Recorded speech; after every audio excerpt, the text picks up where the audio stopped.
Praise the Lord, our daily bread. Romans chapter 12, verse 21. Don't be overcome by evil, but overcome evil with good. O Almighty God, thank you for giving this wonderful verse.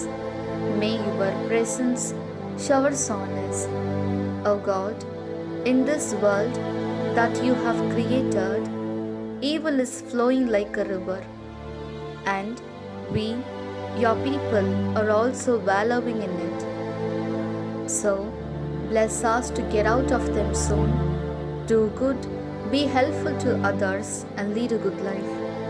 We ask this in the name of Jesus Christ. Amen. அன்றாட உணவு.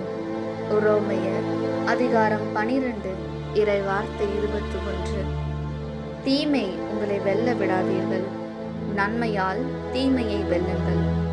அன்பின் தகப்பனே, இன்றைய நாளிலே இந்த இறை மன்னாவை கொடுத்ததற்காக நன்றி ஆண்டவரே. இறைவா, நீர் படைத்த உலகில் தீமை ஆறு போல் பெருக்கெடுத்து ஓடிக்கொண்டிருக்கின்றது.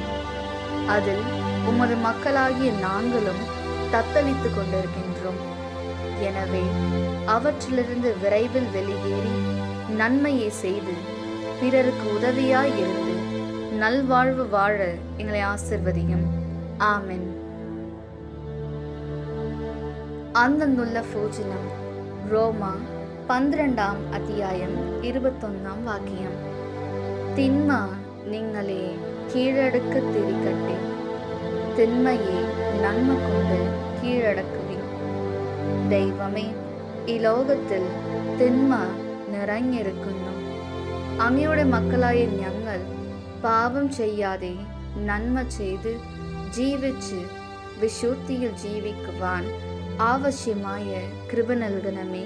ആമേൻ.